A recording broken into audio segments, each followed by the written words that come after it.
Okay, my name is Walt Johnson, and I'm one of the librarians here that works at the Hennepin County Library downtown. And I work on the second floor in the Business Science and Government Documents Department, and I'm one of about 5 librarians in that department. And they call me the patent expert, which I don't like because yeah. But I have been here for over 20 years now, and a number of years ago I got to do a 2-year fellowship out at the Patent and Trademark Office with their library fellowship program. So that was a great experience for 2 years. And just a couple of weeks ago, one of my colleagues was accepted into the program, and she's out there now too, so I won't be the only expert here when she's done with that. So it's good to have some backup. And Minneapolis Central Library is a patent and trademark resource center. We're one of about 85 throughout the country, including 2 in the U.S., or I'm sorry, 2 in Puerto Rico, and we're the only one in Minnesota. And this program was started up well over 100 years ago, and the whole idea behind it was so that people didn't have to travel out to the patent office in the Washington, D.C. area. Instead, they could stay within their own state to get assistance with their research. And Minneapolis joined the program back in 1981, so we've been with it for quite a while. And initially, they got all the patents in paper form, in the library here. And then when I started, they were getting them on microfilm cartridges, and it took up a whole section of reels and reels of microfilm. And over the years, those were replaced with DVDs, and now we don't even get those from the Patent Office because, as we'll see, they're all on the website, on the Patent Office website, so we don't get too much physical material from them anymore. But we do get some books and research materials, and because we're part of this program, once a year in the spring, I get to go out to the Patent and Trademark Office for a week-long training seminar with the other librarians to get caught up on new things. And also, because we're part of the program, we also get free access to a couple databases that you can only have are available here at the library. So the one that gets used the most is called PubWest, and that's an acronym for the public version of the web-based examiner search tool. And that's a database that the patent examiners themselves use out at the Patent Office in Alexandria, Virginia. And we have it free of charge here. So it's the same 10 million patents that are available on the website, but you can really do some more, I would say, sophisticated or hardcore searching in there, because you can say, I want to search this word within 2 words of this word, but I don't want to include this word, but I do want to include British spellings. So you can get quite layered in your searching. So we do have that here, free of charge too, at the library on the 2nd floor, and that's only available at the downtown library. So yes? Does that searches through the same database? It's just that you can be more refined? Yeah, PubWest, it searches all, like I mentioned, the 10 million US patents, but it gets a little more, you can create a little stronger, more sophisticated searches. And you can also search European and Japanese patent abstracts on that database at the same time.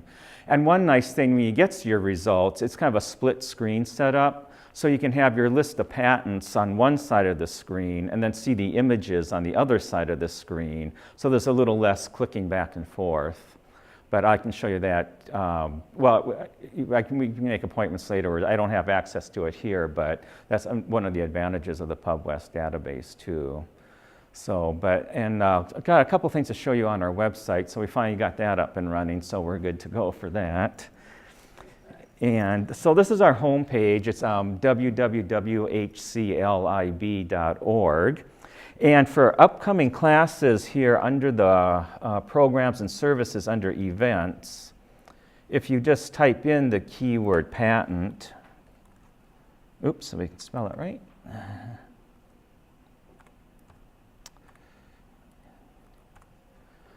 And that will bring you to upcoming events. So once a month I do this class, now the overview of patents and trademarks.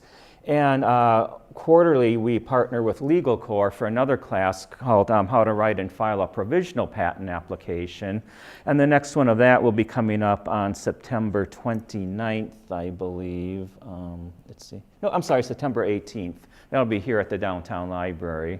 And I'll mention the provisional patent application a little bit down in my talk here too. So those are another place to check for upcoming events here at the library. Now, so what we'll cover today is we'll talk about what patents are, the different kinds of patents, what they do and don't do, and then we'll get into how to do a patent search, and that part of it is available on the Patent and Trademark Office's website as well. They have a tutorial covering the same search example that I'm going to do. And patents are a form of intellectual property protection you can get for your original idea. So we'll be talking about patents mostly, but just to mention the other forms, there are trademarks.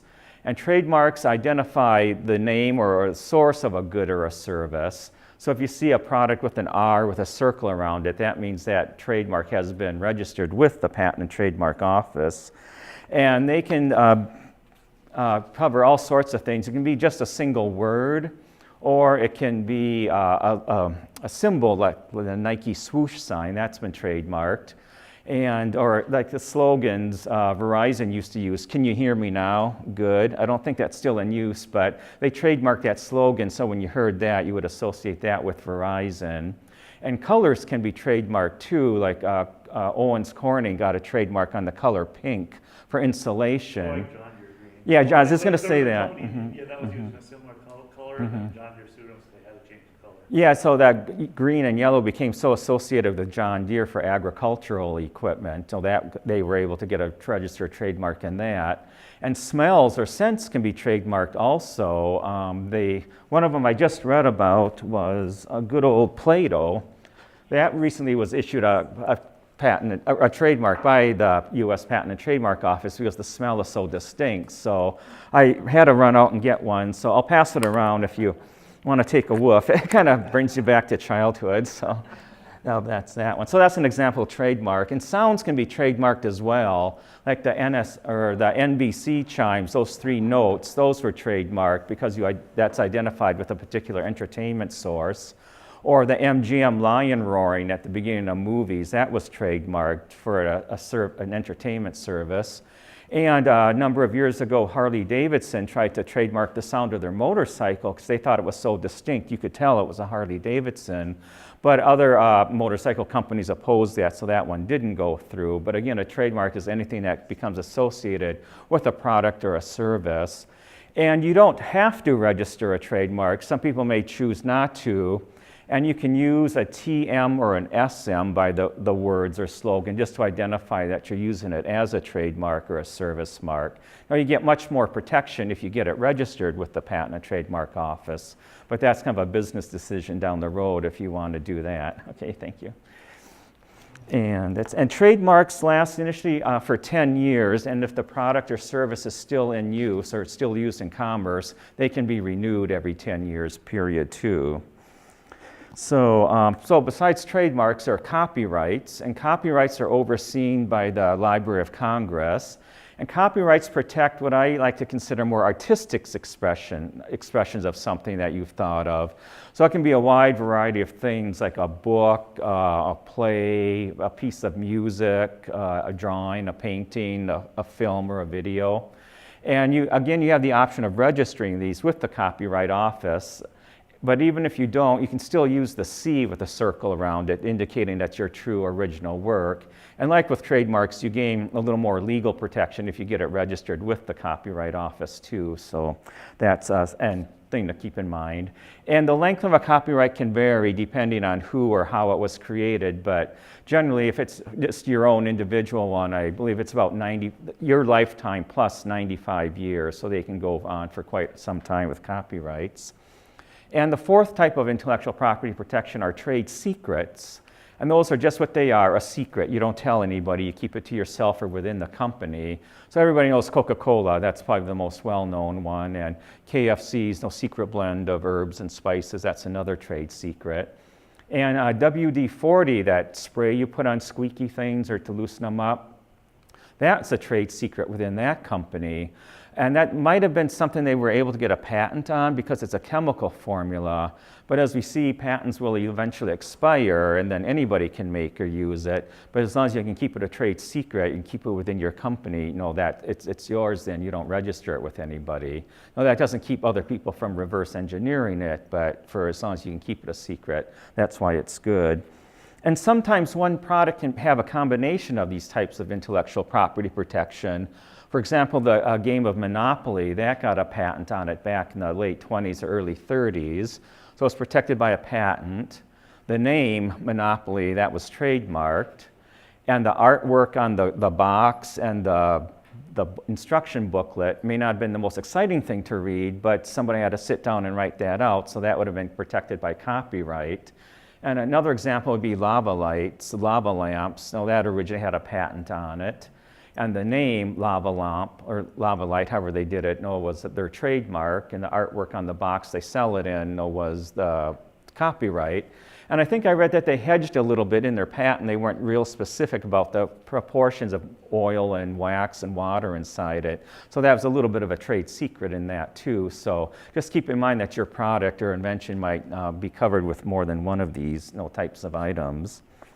So that's kind of a quick overview of the 4 types of intellectual property protection. Any questions on those? Yeah, I think, but I know we're going to cover a lot of material, so feel free to ask questions as you go along. And you've got my contact information too, so down the road I'm always open to making appointments or sitting down to answer more questions or going into things a little bit more detail. Okay, so now jumping into patents. The first patent was issued in 1790, and the whole idea of having a patent office in the U.S. was to advance technology in the United States. So if people knew their ideas and inventions were protected for a period of time, they could get out there and make it and sell it, and in turn, hopefully inspiring other people to improve it and further advance the technology in that area. And you were granted a patent for the full disclosure of how it works and what it does. And then you were protected for a period of time within the patent office. Now there are 3 types of patents.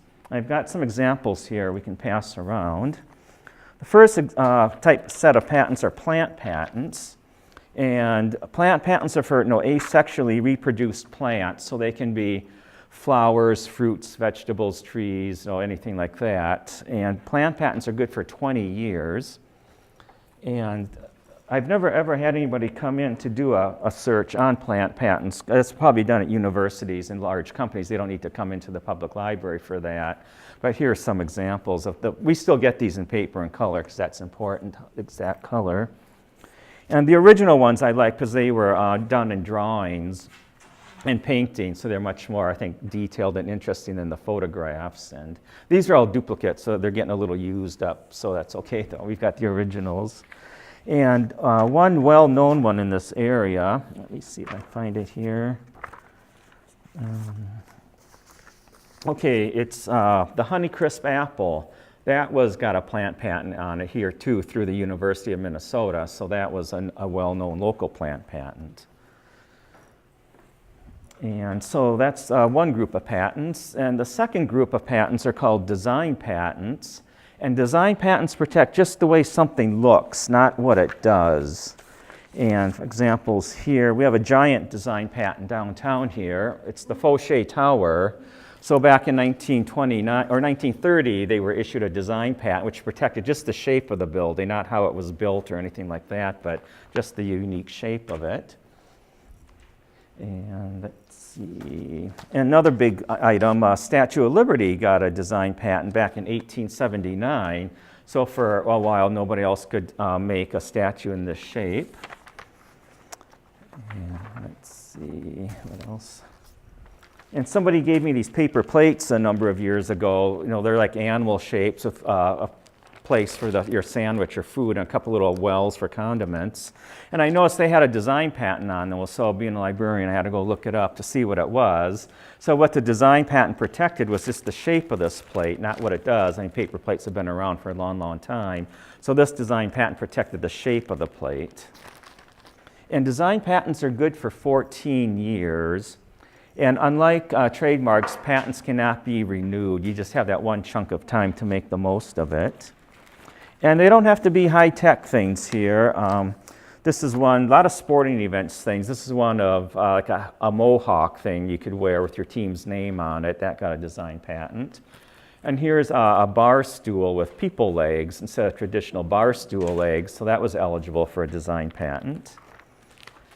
And do a little quiz on this one. I know you can't see it from here. I'll pass it around, but can anybody guess what this might be a design patent for, if you can see it first? Now, this is a hamburger bun with kind of a monster face baked into it, so that got a design patent on it. And on the back side is another unusual design patent. It looks like a flying saucer or something, but it was actually issued to Frito-Lay. It's the shape of a chip. So in 2004, Frito-Lay got a design patent on the shape of this chip. Now, I eat a lot of junk food, but I've never seen one in that exact shape. But maybe for business purposes, they thought they might want to produce a product like that. So to protect themselves, they got a shape on that chip. So again, design patents just cover the appearance of something, not what it does, but just more the ornamental value of it. And again, they last for 14 years. For when it comes to designs, how close a new one can be to an existing one, I don't know if there's an exact formula. That's what the patent examiners, that's what their job is to do. So yeah, I'm not sure how big of an improvement can be. So that's where a lawyer might be able to help you out too. So unfortunately, there's not an exact formula for that, unfortunately. Okay. Sometimes you see that in products, in different products. Yeah, sometimes they're not too much different, right? But somehow they decided it was enough. Yeah. But, okay, so when you talk about patents, most people are thinking of utility patents. They make up almost 90% of all the patents out there. And speaking of all the patents out there, in June they issued the 10 millionth patent. So since 1790, they've cranked out over 10 million patent grants in the office. And the time between the next million is always shorter. So the 11th million one will probably come out within 3 years, they're estimating. So there's no shortage of invention there. Every year the numbers go up and up. And for utility patents, I've got some examples here. Those coffee cup wrappers, there's lots of utility patents on those. So I've got a couple examples here to pass around. And this is another one from Starbucks. It is an example how it's got a utility patent on it, but it's also got a trademark associated with it as well. So that's an example of a couple of utility patents. So yeah, patents can be common everyday things. Like the Slinky, the toy Slinky, that was patented in 1946, and that was called a toy or a process of use. That was the name of the patent, but they got the trademark Slinky, so now this patent is long expired. Anybody can make a coil toy, but you can't call it a Slinky because the company still has that name trademarked with it. So that one's been around. And another example, Pez, that got a patent in 1952, and the title of that patent was Pocket Article Dispensing Container. Well, it's kind of clunky, but that's what it is, that's what it does. And again, the patent's expired, but you still have the trademark they can renew. And utility patents are good for 20 years from the application date. Now, currently it takes about 24 months to get a final yes or no from the patent office. So that pending time deducts from that 20-year period. But to be in line with just about every other country, the US a few years ago switched to that formula too, where a utility patent is good for 20 years from your application date. And just a couple more. I was out late one night with a friend. We stopped at White Castle, and I noticed their box had a utility patent number on it. So that covers how the box was cut and folded together.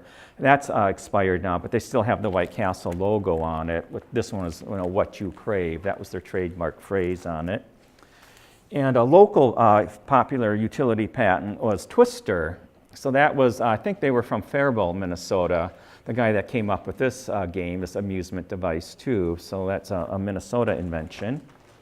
And one last one, State Fair coming up. The Tilt-A-Whirl was come up by a Minnesota inventor. They're the ones I think were from Faribault too. So this was just called amusement device. That was the name on the patent, but that's a good local utility patent that's still very popular.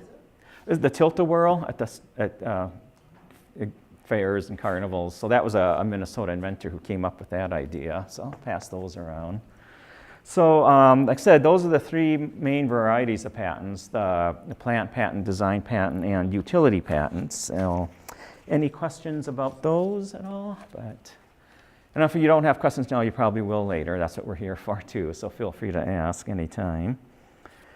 And a lot of times people want to know about fees with the patents, and I can show you quickly on the Patent Office website, where those fees are, just to give you some idea of where they're at.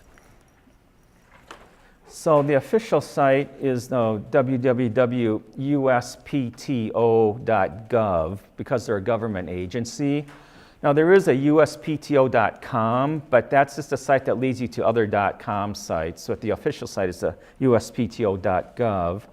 And this is their home page, and right on the home page under fees and payments. And let's see here, current fees. And there are three types of fees. There are the regular fees, the full fees, and then there's something called the small entity fee.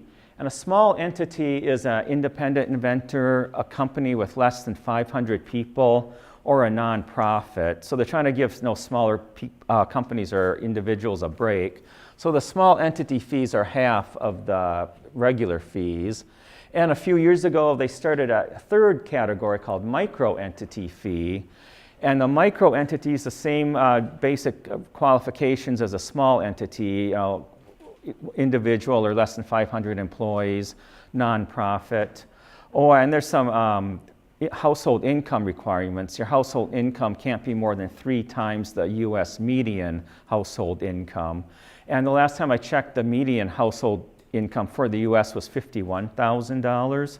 So if your household income is under $153,000, that would qualify you for that micro entity as well. And they're just 1/4 of the regular fees. So they're trying to give, like I said, small companies or independent inventors a break on those. So if the basic fees, let me get my little cheat sheet here. So up front, there's some fees to pay. So for a utility patent, if you do it electronically, it's $75 for a micro entity, or $150 for a small entity. And if you're doing a design patent, it's $50 filing fee for a micro entity, or $100 for a small entity. And also up front, there's a couple search fees that you pay for them to do their own search. So let's see. So for a utility patent, the search fee is $165 for a micro entity, or for a design patent, it's $40 for a micro entity. What does the search fees imply? That means the patent examiners will do the search on their end just to make sure it hasn't been done before. So that's but. And that's when you submit the patent, not the provisional, right? I'm sorry? That's for the patent and not for the provisional? Right, yeah, these fees are for the regular utility patents or design patents, yeah. Provisional is a different fee. I'll touch on that in a second too, okay. And then there's an examination fee you pay up front too. So that's when they'll examine your application and make sure it meets all the basic requirements. And for a utility, it's $190 if you fall into the micro entity. And for a design application, it's $150. So if all goes well and you do, your patent is eligible to be granted, there's an issue fee. So for utility patent, it's $250. And for a design patent for a micro entity, it's $175. And then, like they say on TV, but wait, there's more. And these are only for utility patents. There are these maintenance fees to pay to keep it covered during that 20-year period. And let's see, where did they go here? So yeah, there's 3 of them. The first one's due at 3.5 years. So for a small entity or micro entity, that's $400. For the one that's due at 7.5 years, it's $900 for a micro entity. And then at 11.5 years, it jumps up to $1,850 for a micro entity. So it can add up. And for the maintenance fees, you're not locked into paying those. So if your product isn't selling, like hotcakes, or you're not making the millions you'd hope you would, you're not locked into paying these maintenance fees. You can just let them expire early.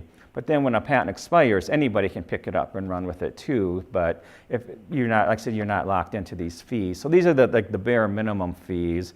Now, as they encourage you to get a lawyer or attorney involved, that can add on thousands and thousands of dollars too. But these are just the basic, patent office filing fees. So I just want to give you kind of a rough idea of what those fees might be if you go along this route.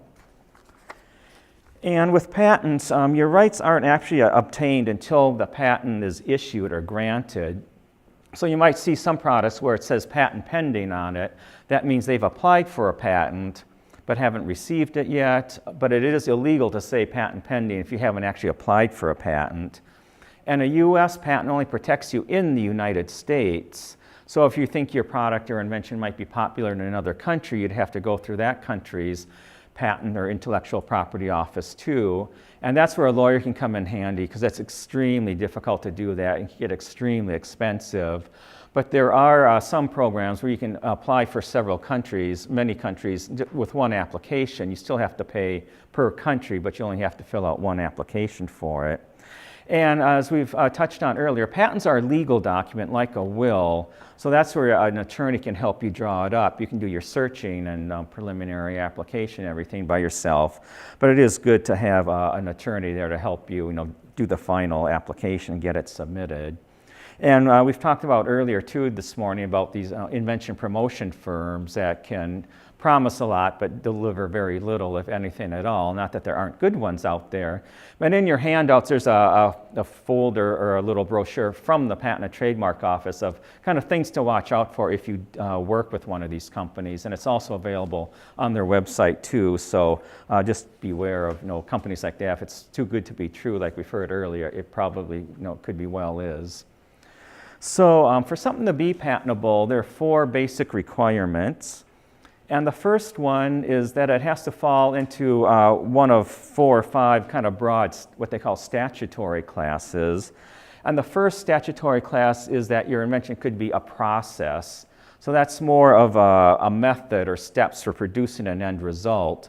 Like a puffed wheat or puffed rice, that was originally patented by a Minnesota inventor too. But so it wasn't the cereal itself that was patented, it was the process of puffing it up, however that worked. Or another broad category it could fall in was what they call a machine, and that's something that just accomplishes a task. So like a cigarette lighter would fulfill that category because it produces flame to light things on fire. So that's an example of a machine. Or it can be more of what they call an article of manufacture, and that's more of an end result, something that's made by machinery or human hands. Or chemical compositions also are one of these broad categories. So that's where a lot of drug companies get patents for their new chemical compositions for drugs. And I've got one here too. I won't pass it around, it's getting kind of gross, but years ago a friend gave me this. It looks like a garden slug. And it's made out of some material where you can stretch it and squish it and throw it against walls where it leaves grease stains, I discovered afterwards.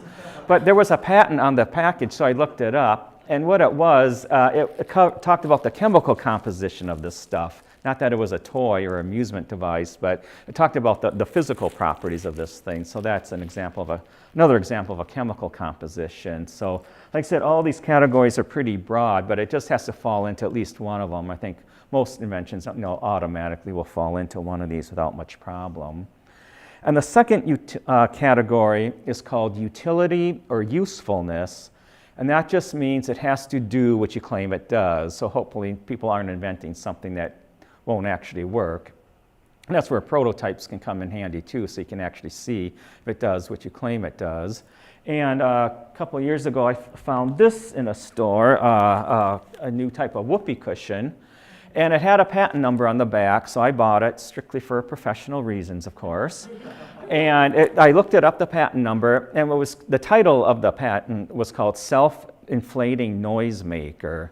So what it does, it has some foam rubber in here. So the original whoopee cushions, you might remember, you have to inflate yourself like a balloon, but no more. This has no foam rubber in it. So it self-inflates, and that's what it does, a self-inflating noisemaker. So does this make the world a better place to live? Well, maybe if you like laughing like an 8-year-old like I do, but it fulfills that utility category because it's a self-inflating noisemaker. That's what it does. So that's how, so they don't have to be real high tech, but so that's the utility aspect of it.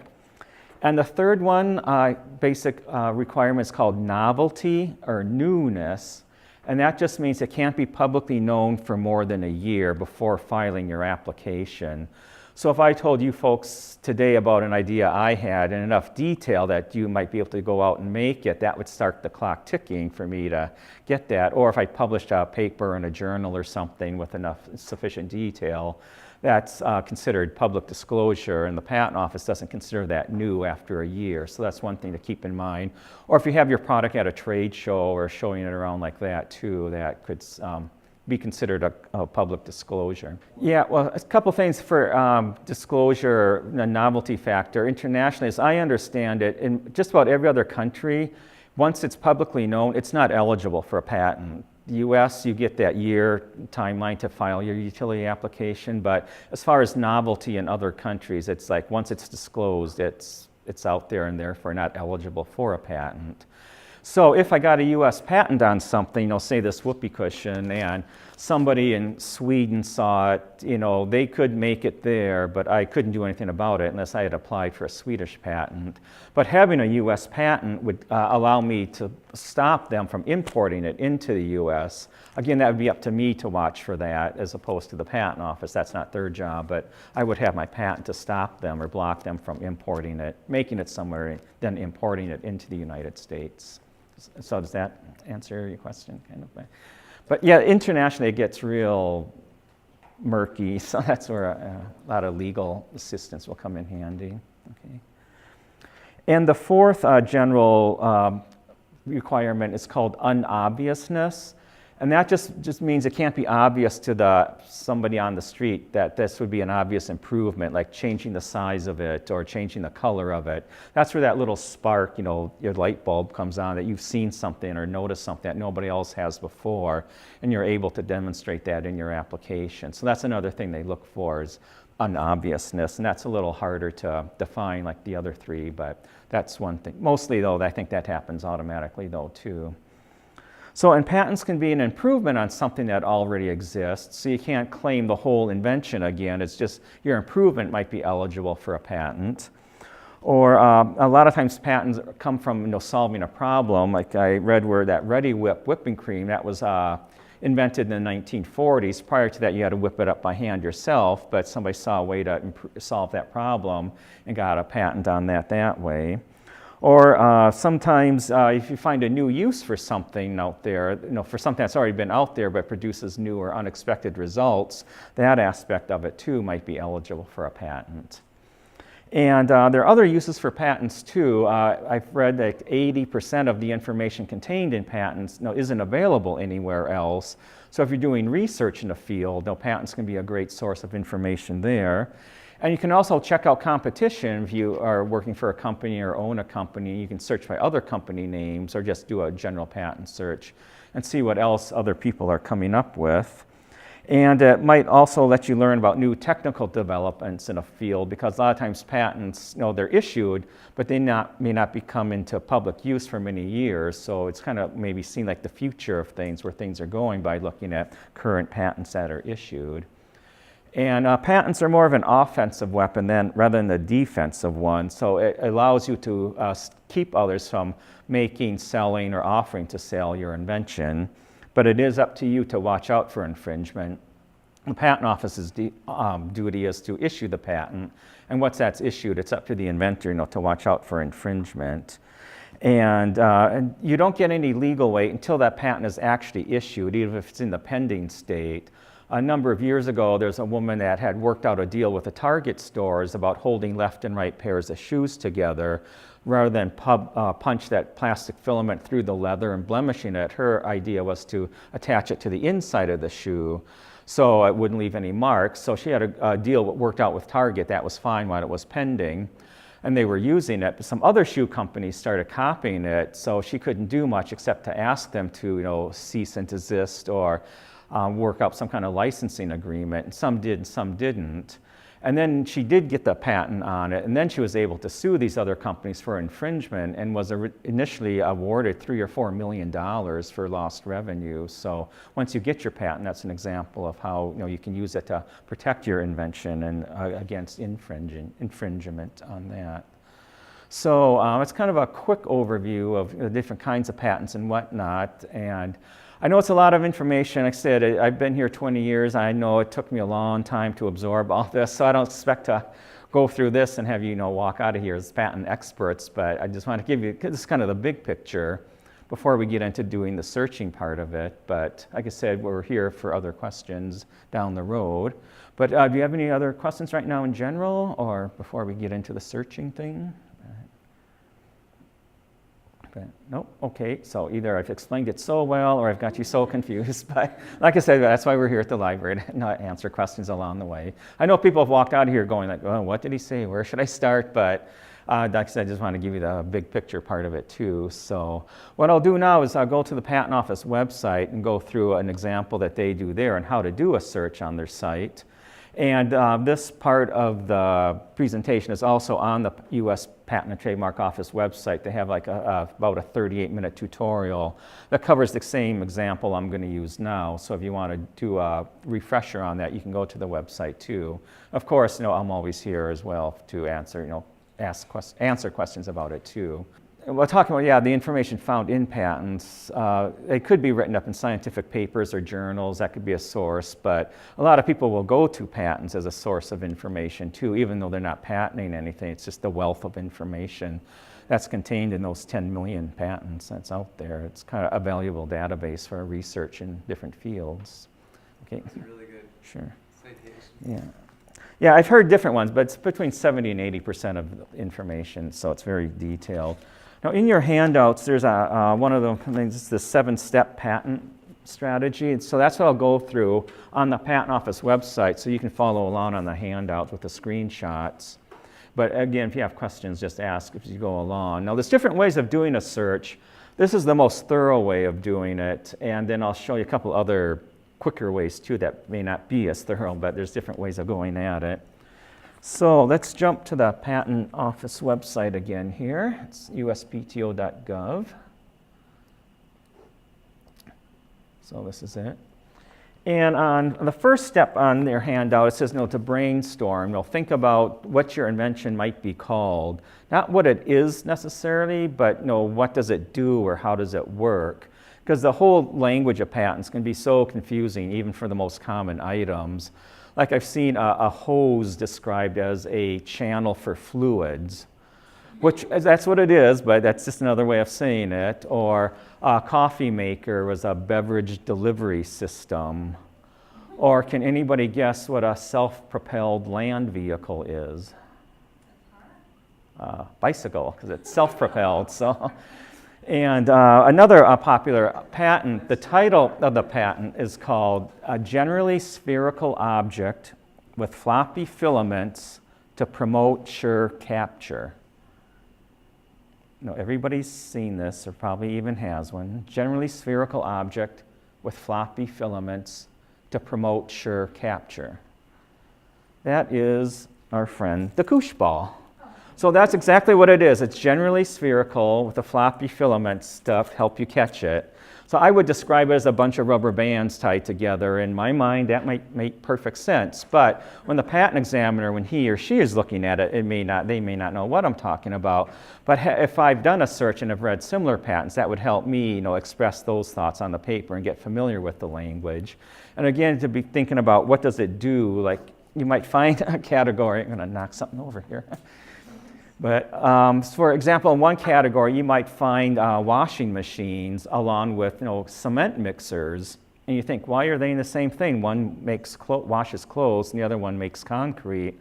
Well, it's not what the end result, it's how they work. They agitate the liquid inside. So that's another way of, okay, I've got an idea for a washing machine, but what does it really do? How does it work? It agitates the liquid. So first step is just to think of some keywords, how your invention works or what it does. That's the first step. And then second step, you go to the Patent and Trademark Office website. And they use a classification system, so similar patents are grouped together. So it's like here at the library, we use the Library of Congress. So if I wanted a patent, or a book rather, on the moons of Jupiter, I would start out with a very broad category like science and narrow that down to astronomy and narrow that down to planetary systems and then Jupiter and so on. So you kind of start with a broad area and get more specific.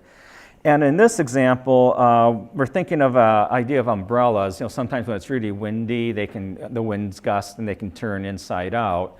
So our idea is to strengthen an umbrella to avoid those mishaps. And the classification system that the US is using now is called the CPC system. And the CPC stands for Cooperative Patent Classification. You don't need to know what that is. That's just what the CPC stands for. So when you start a search on the Patent Office website, as it shows on the bottom of page 2, on their home page, there's a search box up there. And you would always start your search, note of some keywords, but before you type those in, type in CPC scheme, because that'll tell their search engine just to look for those keywords within the CPC classification system. And in this case, umbrella is pretty straightforward, so we'll just use that. Type in umbrella, and then just hit the magnifying glass. And what you'll get are some results, those are in the screenshot on the bottom of page 2 of your handouts. And so they kind of rank the results, the most relevant ones first. And so the first one here is A45B, that's the initial class. Walking sticks, including umbrellas, ladies, or fans, things like that. So you might have to check a few of these just to see which one might fit best, but we'll just go with the first one here and click on that. And now we're into deeper into the CPC classification. That's what's on the top half of page 3. So again, the broad category here is walking sticks on fans. And all these classifications underneath are subdivisions of that main class. And to determine where to look next, you'll notice some of them are bold prints here. So the first one in bold is sticks with supporting or carrying means. Sticks combined with other objects. The next bold one is walking sticks or umbrellas convertible into seats, and on and on. So the next step here would be just to look for the bold ones to see which ones might fit your idea best. And in this category, eventually by skimming through it, we'd see under details of umbrellas, there is one, let's see, which one is this? 25, 22. There is one for devices for increasing the resistance of umbrellas to wind. So this is a 1 dot underneath this details of umbrellas. The 1 dots are subdivisions of the one in bold. And some of the 1 dots will have 2 dot subdivisions under that. So the 2 dots are a little more specific indentation of the 1 dot above it. So eventually just skimming through it, we would see this one here, devices for increasing the resistance of umbrellas to wind. So that sounds pretty good because we want to keep our umbrellas from blowing inside out, so we'll go with that one. And that's not subdivided any further. There are no 2 or 3 dots after that one, so we'll just go with that one. So either make a note of this class, the A45B 25/22, that's the class number you want to search under. So either jot it down or you can copy and paste it.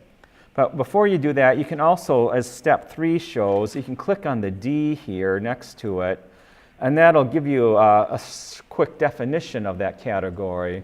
So that might help you determine if you're in the right area or not. So in this one, it just shows some examples of umbrellas that are more resistant to wind. Or sometimes they'll make recommendations for other classes to search too under this definition category. So that's what that step 3 is. It doesn't hurt to take a look, click on the D there and take a look at the definitions within that one. That might help you determine if it's the right one. But if, like I said, we're feeling pretty confident that this is the right category we want to take a look at, just like I said, copy and paste it or just jot it down. And you go back to the Patent Office homepage. I'll just open up another window here. Oops. Oops, try it again here.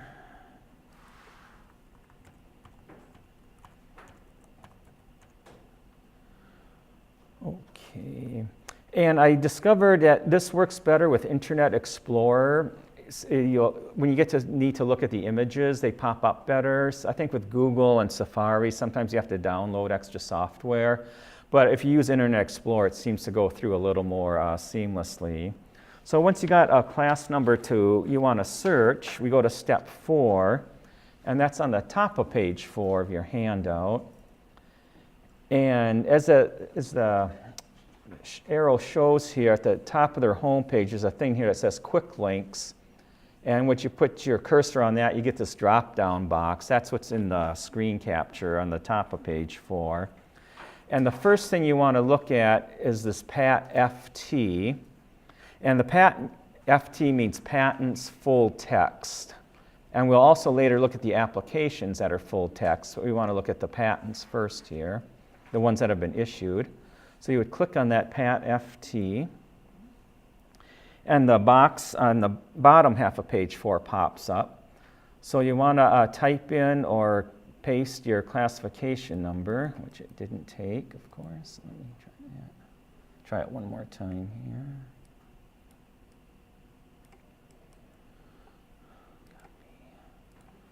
And if you do the copy and paste, as it says on, reminds you in step 4, take out the space in between. That'll confuse it.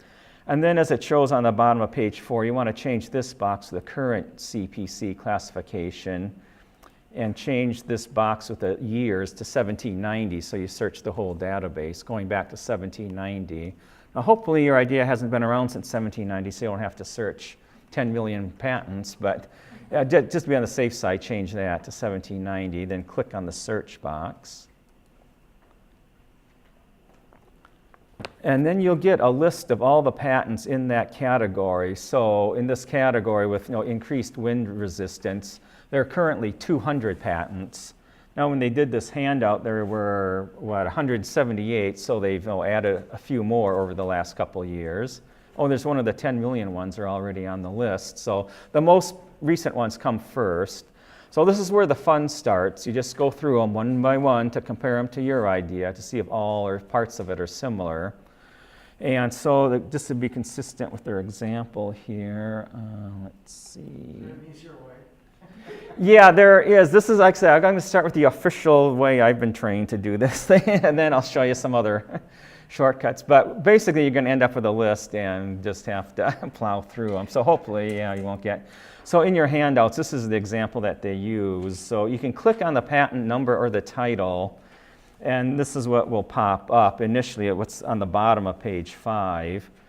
So you got the full text of the patent here. At first, you start out with a summary. Now this was issued in July of 2014, and they filed for it in January of 2013. So that's about a year and a half. That's not too bad for that. And so you can either read it here, but usually people want to see the drawings. That's the most important part. So as it shows on the bottom of page 5, you click on images. That's how you get the drawing. So that you'll get the text there. That's the same. It's formatted a little differently. The text is there. But now you can either go through page by page with the arrow keys, or you can click on full pages and pull up the whole patent and scroll through it that way. Because sometimes just looking at the pictures will be enough to tell you if it's similar or not. But then you've got more details about how it works and what it does.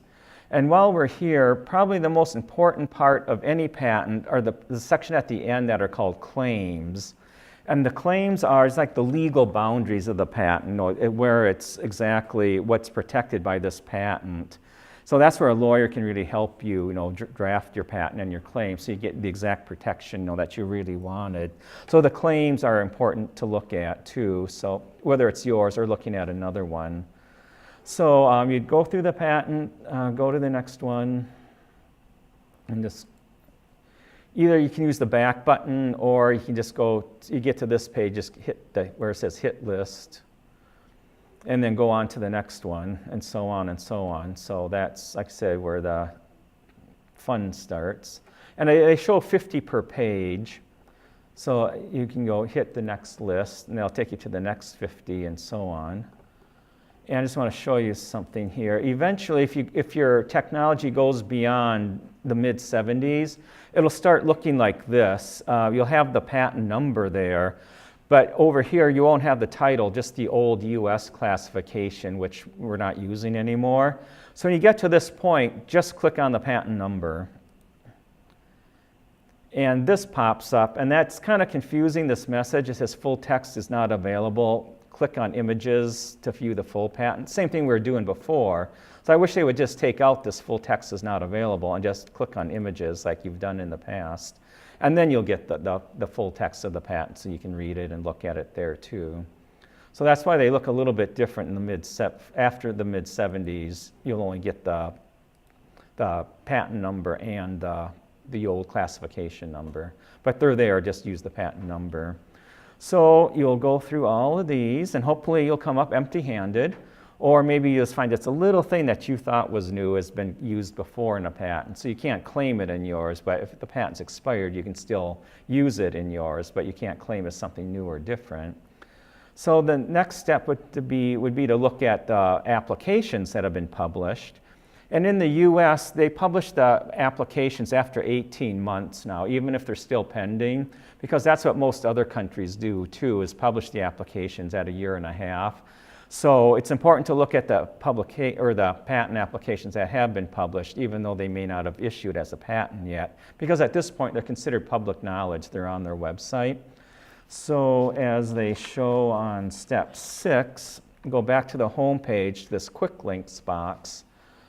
And before we went to where it says, no, the published patents, now we're going to look at the published applications full text. That's what that app FT stands for.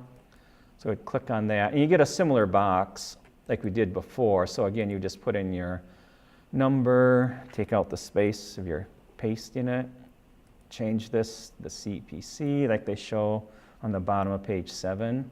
And you don't have to change the date because it only goes back to 2001. And then just hit search.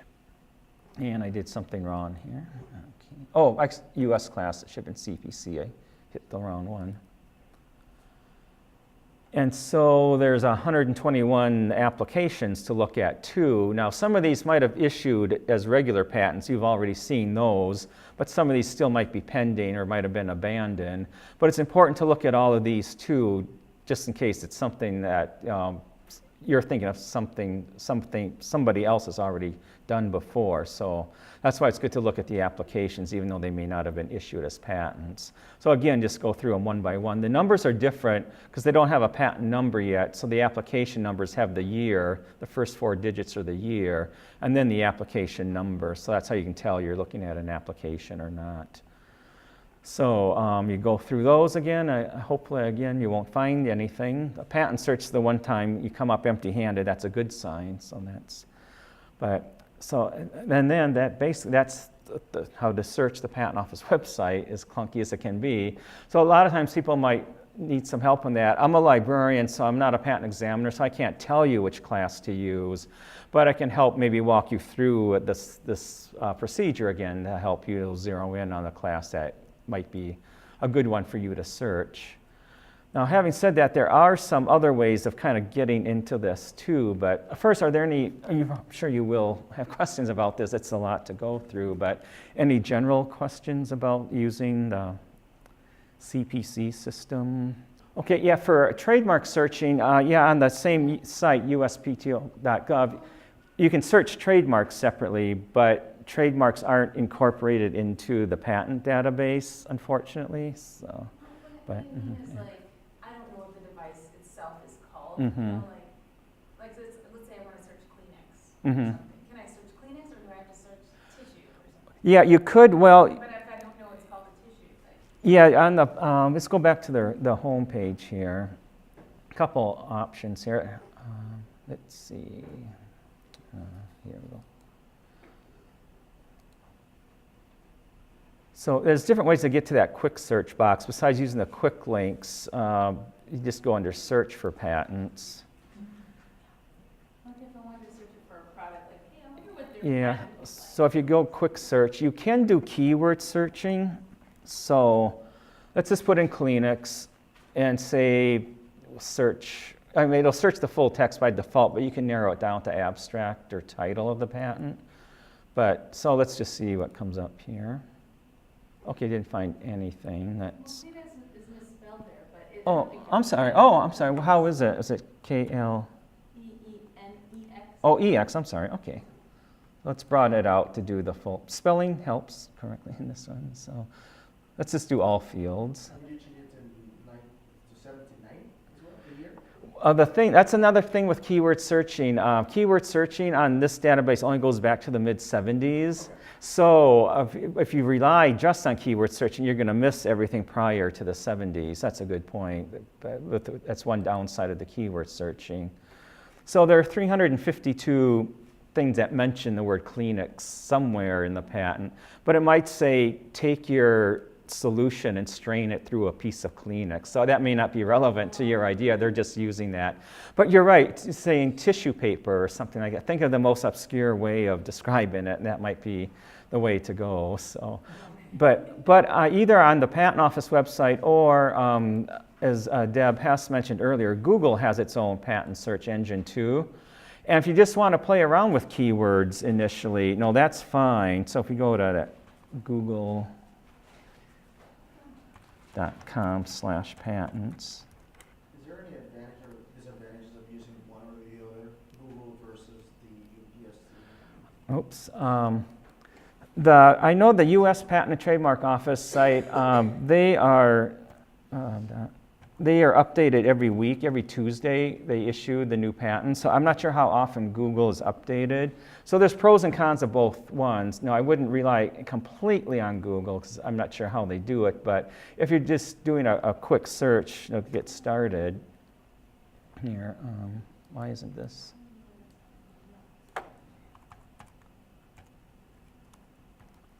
Oops. Okay, so let's just put in, say we've got an idea for a squirrel-proof bird feeder. We know no such thing exists, but we'll pretend we got an idea for it. Especially in Minnesota. Yeah. Yes. So it works like regular Google. You'll get hits. Again, I'm not sure how they rank relevancy in Google, but assuming the best ones will come first. So it works like regular Google. You get your hit list, but it's just patents. But it also includes some non-US patents. And it pulls up patents, issued patents, and patent applications at the same time. So that's one advantage of the Google one. I think eventually the Patent Office will do that too. But you could start flipping through these, and if there was one that's similar to yours by doing a keyword, I would make a note which class was assigned to it. Let's see, where does that show up here?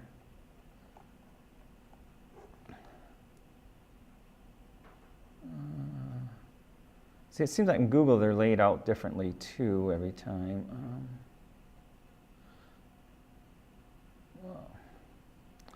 Oh, this might have been an application, not a patent. Let me just try a different one here.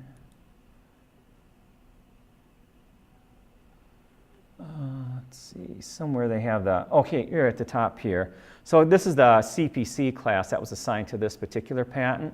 So if you're doing a keyword search and you find one that's similar to yours, jot down the classification number. And as you go through your keyword hit list, you might notice this classification comes up repeatedly. So then I would go back with this classification number to the U.S. Patent Office site and search with that number. That way you'll get everything, based on that function. Because we used the word, bird feeder and squirrel. Well, this one came up because they used bird feeder both as one word or two word. That might affect your results. And we used the word squirrel. Somebody else might call it a furry critter and never mention the word squirrel. So doing keyword searches might pull up things that are similar but not, may not pull up anything because they don't use the exact same keywords that you're using. But by doing some keyword searching, you might see, like I said, a classification class that keeps popping up, and then you can go back and search by that classification number. Or sometimes people might see an attorney right off the bat and say, hey, which class should I use? And then take off again doing your own search. So if you want to take a shot at it just by doing keyword searching, that's a good way to go at it too. So. But then I would pay attention to the classes they assign to it. That might help you determine where to get it So ultimately, though, you want your list at the Patent and Trademark Office website, and that's your kind of authoritative list, and go through it. So there are different ways of doing that too. So, but I know we're almost out of time, but I can talk about patents all day, but I won't force you to do that. But I just let you know we're here, and my schedule changes every week, but in the handouts, there's my business card, so you can either call me or email me, and we can set up a time when I know I'm going to be here off the desk, so I can sit down and help you get started searching too. And I just wanted to mention too, we mentioned provisional patent applications earlier, and that's an optional thing. In your handouts is a little brochure too about that too. But what a provisional patent application is, it's kind of like a mini patent application. You include a cover letter, your basic contact information, and then any drawings or descriptions of your invention. And I think it's $65 for if you fall in that micro entity category. And what that does, that gives you a year to file your utility patent application. And the advantage is when you file within the year, you can use the filing date of the provisional patent application. So it's kind of a way of getting your foot in the door, because now in the US, it's whoever files for the patent first. And so if you file your regular utility patent within 12 months of filing your utility patent application, you can use the provisional patent application as your earlier filing date. So that's one big advantage of it. And if you do file a provisional patent application, that allows you to say patent pending too if you start shopping around or marketing it around. And after the end of that year, you determine like, this isn't really going to go anywhere. There really isn't a market for it.